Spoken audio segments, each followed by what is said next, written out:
Hello student, welcome to my YouTube channel Career Junction. Previously it was known as New Era Commerce Classes.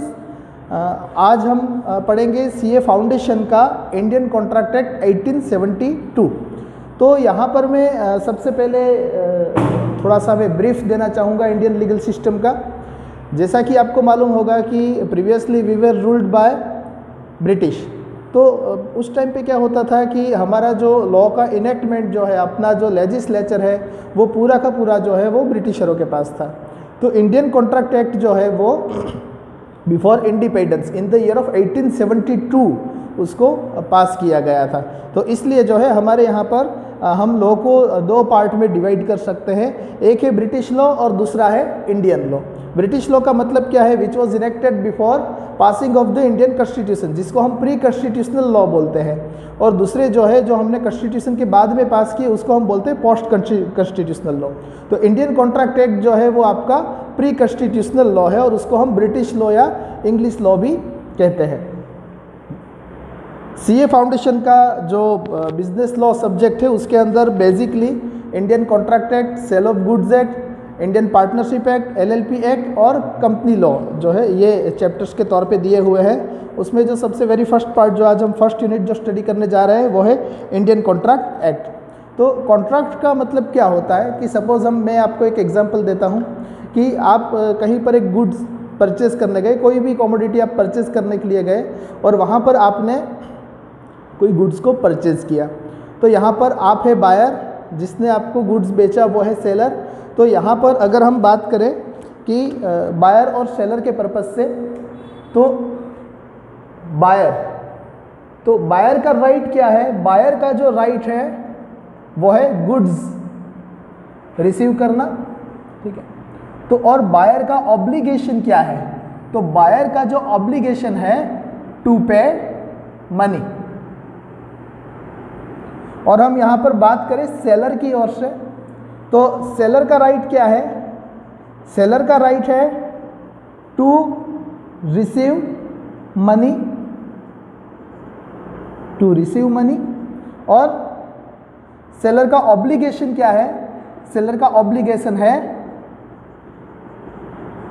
To pass on goods to the buyer.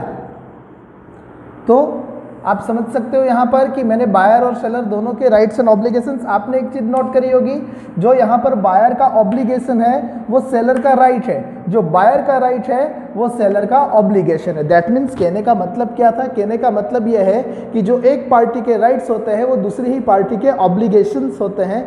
यहाँ पर जो है buyer और seller के बीच में क्या हुआ? बायर और सेलर के बीच में एग्रीमेंट हुआ। क्या फ़र्क होता है एग्रीमेंट और कॉन्ट्रैक्ट के बीच में? एग्रीमेंट और कॉन्ट्रैक्ट के बीच में जो बेसिक डिफरेंस है तो वो है एनफोर्सेबिलिटी बाय लॉ।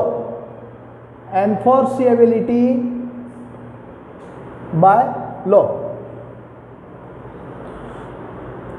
आप जब किसी के साथ एग्रीमेंट करते हो तो उसको आप कानूनी रूप से चैलेंज नहीं कर सकते हो, बट जब आप किसी के साथ कॉन्ट्रैक्ट करते हो तो कॉन्ट्रैक्ट में आप उस पार्टी के ऊपर कानूनी रूप से एक्शन ले सकते हो, लीगल फॉर्म में आप एक्शन ले सकते हो। इसलिए बोला जाता है एग्रीमेंट और कॉन्ट्रैक्ट का जो बेसिक डिफरेंस है वो है एनफोर्सेबिलिटी बाय लॉ।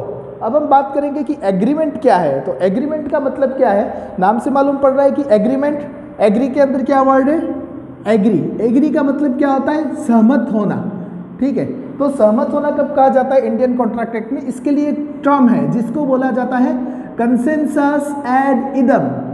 क्या बोला जाता है? Consensus ad idem. When two और more parties are consensus ad idem they have said to be in agreement. जब दो या उससे अधिक पार्टी किसी सब्जेक्ट मैटर के ऊपर सेम माइंड अगर रखती है, दैट मीन्स एग्री होते हैं टर्म्स एंड कंडीशंस के ऊपर, तो उसको बोला जाता है consensus ad idem. Consensus ad idem का मीनिंग क्या होता है? कंसेंसस एड इडम का मीनिंग है same mind over same matter.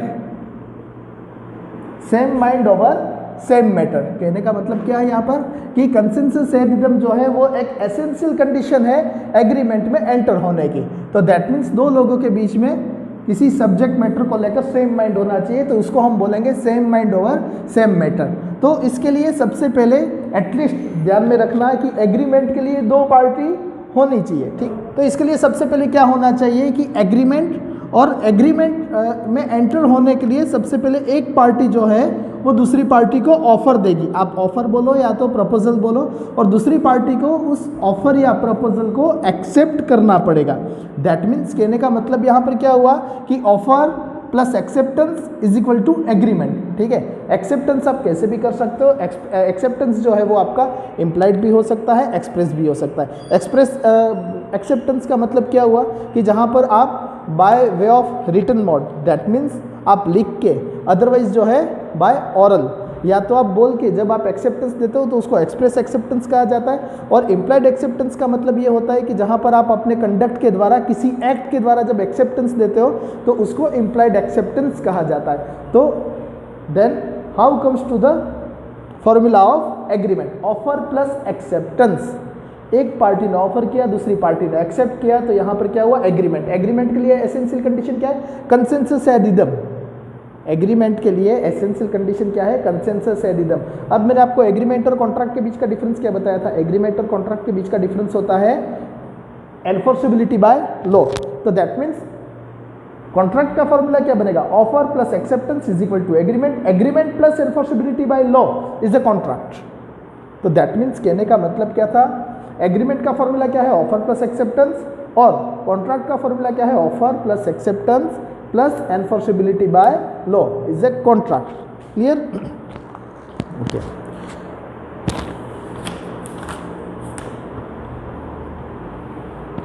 तो दैट मीन्स यहाँ पर मैंने आपको थोड़ा सा ब्रीफ इंट्रो दिया कॉन्ट्रैक्ट के बारे में। एग्रीमेंट और कॉन्ट्रैक्ट का हम यहाँ पर मैंने आपको डिफरेंस बताया कि मेन जो डिफरेंस है एनफोर्सेबिलिटी बाय लॉ का है। यहाँ पर आपको एक चार्ट दिया हुआ है जिसमें आपको बताया है कि कॉन्ट्रैक्ट के जो है कितने यहाँ पर अलग अलग फॉर्म्स होते हैं, क्या क्या कंपोनेंट्स होते हैं कॉन्ट्रैक्ट के। तो सबसे पहले है एलिमेंट्स ऑफ कॉन्ट्रैक्ट। तो एलिमेंट्स ऑफ कॉन्ट्रैक्ट जो है वो आप एक चीज़ ध्यान में रखना, लॉ में होते हैं सेक्शंस। सेक्शंस का मतलब क्या होता है, हम जो कुछ भी पढ़ रहे हैं उसको प्रोविजन कहते हैं, और प्रोविजंस कहाँ पर दिए हुए होते हैं, सेक्शंस में दिए हुए होते हैं। ठीक है, सेक्शंस कहाँ पर होते हैं, सेक्शंस जो है वो जनरली चैप्टर में होते हैं। देखो लॉ के कितने पार्ट होते हैं वो मैं आपको यहाँ पर बताता हूँ। ठीक है, लॉ में सबसे पहले होता है title. Title means Indian contract act 1872, ये टाइटल है। टाइटल दो तरीके का हो सकता है, शॉर्ट टाइटल भी हो सकता है, लॉन्ग टाइटल भी हो सकता है। क्लियर? जैसे कि मैं आपको एग्जांपल दूं कि अगर शॉर्ट टाइटल की हम बात करें तो रिजर्व बैंक ऑफ इंडिया 1934 ये उसका लॉन्ग टाइटल है, आरबीआई एक्ट 1934 वो उसका शॉर्ट टाइटल है। एक्ट किसी भी नाम से पहचाना जा सकता है। तो सबसे पहले होता है टाइटल, टाइटल के बाद में जो होता है वो होता है प्रीएम्बल। प्रीएम्बल का मतलब क्या होता है, किसी भी एक्ट को पास करने का जो पर्पस, ऑब्जेक्टिव जो होता है वो प्रीएम्बल में होता है। प्रीएम्बल के बाद में क्या होता है, प्रीएम्बल में जो है चैप्टर्स होते हैं।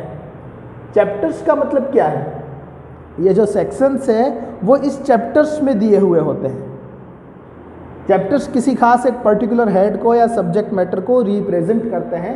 इस चैप्टर्स के अंदर क्या होते हैं, चैप्टर्स के अंदर जो है सेक्शंस होते हैं, सेक्शंस के अंदर जो है वो प्रोविजंस होते हैं। ठीक है, क्लियर? और कभी कभी प्रोविजंस में कोई मैटर ऐसा रहता है तो उसके लिए डिटेल में समझाने के लिए एक्सप्लेनेशंस भी होते हैं, इलस्ट्रेशंस भी हो सकते हैं।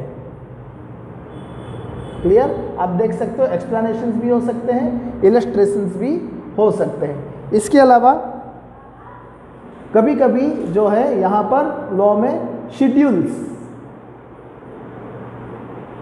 जो मेन एक्ट का पार्ट ना होते हुए एक्ट के पीछे जो दे रखे होते हैं, कि कभी कभी क्या होता है कि जैसे सपोज हम कंपनीज एक्ट 2013 की बात करें तो कंपनीज एक्ट 2013 के अंदर जो बैलेंस शीट और P&L का जो फॉर्मेट दिया हुआ है वो शेड्यूल्स में दिया हुआ है।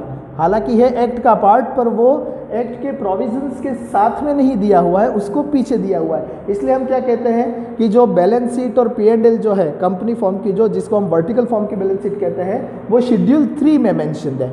फीस के स्ट्रक्चर हुए, इसके बाद में पेनल रेट हुआ, पेनल्टी के इंटरेस्ट रेट हुए, ये सभी शेड्यूल्स में मेंशन होते हैं। एक्ट के बाद लास्ट में जो होता है वो होता है एनेक्सर्स, ग्लॉसरी, वोकेबुलरी, ऐसी बहुत सारी चीज़ें जो है वो एनेक्सर्स में होती है। तो इस तरीके से पूरा एक एक्ट बनाया जाता है। तो यहाँ पर एक्चुअली मैं ये बात इसलिए कर रहा था कि मुझे याद आया कि essential elements of a valid contract जो है वो सेक्शन 10 में दिए हुए हैं। तो हमें ये मालूम होना चाहिए एज ए लॉ के स्टूडेंट कि सेक्शंस क्या होते हैं। तो इसलिए जो है मैंने आपको यहाँ पर समझाया कि सेक्शंस क्या होते हैं। ठीक है, तो essential elements of a valid contract यहाँ पर दिए हुए हैं। एक है एग्रीमेंट, एक है enforceability by law. Essentials of a valid contract. अच्छा, टाइप्स ऑफ कॉन्ट्रैक्ट, इसके अलावा है एग्रीमेंट के अंदर ऑफर प्लस एक्सेप्टेंस। हम इस चीज़ को डिस्कस कर चुके हैं कि ऑफर प्लस एक्सेप्टेंस क्या होता है। ऑफर के कंपोनेंट्स क्या क्या है, legal rules of a valid offer, क्या क्या पढ़ेंगे ऑफर में हम, ऑफर से रिलेटेड रूल्स क्या होते हैं, काइंड्स ऑफ ऑफर, कितने तरह की ऑफर जो है वो होती है, essential of proposal, communication of offer, और एक्सेप्टेंस जो है वो legal rules of a valid acceptance and communication of acceptance. ये सभी आपको इस चैप्टर में पढ़ाया गया है। बेसिकली एक्चुअली जैसे आज मैंने आपको बताया कि इंडियन कॉन्ट्रैक्ट एक्ट जो है वो ब्रिटिश लॉ है। तो यहाँ पर इंडियन कॉन्ट्रैक्ट एक्ट एक्चुअली पूरा एक ही एक्ट पूरा लिखा गया था, उसको बाद में 3 पार्ट में डिवाइड कर दिया गया। कॉन्ट्रैक्ट को हमने 2 पार्ट में डिवाइड किया और कॉन्ट्रैक्ट के अंदर से दूसरे जो सब्जेक्ट मैटर्स थे उसको हमने बाकी के पार्ट्स में डिवाइड कर दिया। सपोज फॉर एन एग्जाम्पल अगर मैं बात करूँ तो इंडियन कॉन्ट्रैक्ट एक्ट में से Indian contract act, actually Indian contract act पास करने का पर्पज़ ये था कि उस टाइम पे जो बिजनेस के टर्म्स एंड कंडीशंस जो होती थी उसके लिए कोई एस्टैब्लिश्ड रूल नहीं थे और रीजन टू रीजन जो है अलग अलग रूल्स होते थे। तो उसको यूनिफॉर्मिटी देने के पर्पज़ से ब्रिटिश गवर्नमेंट ने इंडियन कॉन्ट्रैक्ट एक्ट पास किया।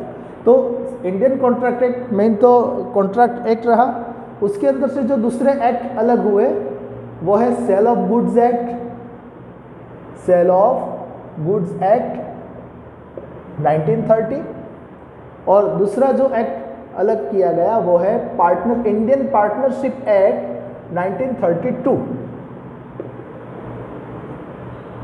Indian partnership act 1932। कॉन्ट्रैक्ट के भी 2 पार्ट है, कॉन्ट्रैक्ट 1 एंड कॉन्ट्रैक्ट 2।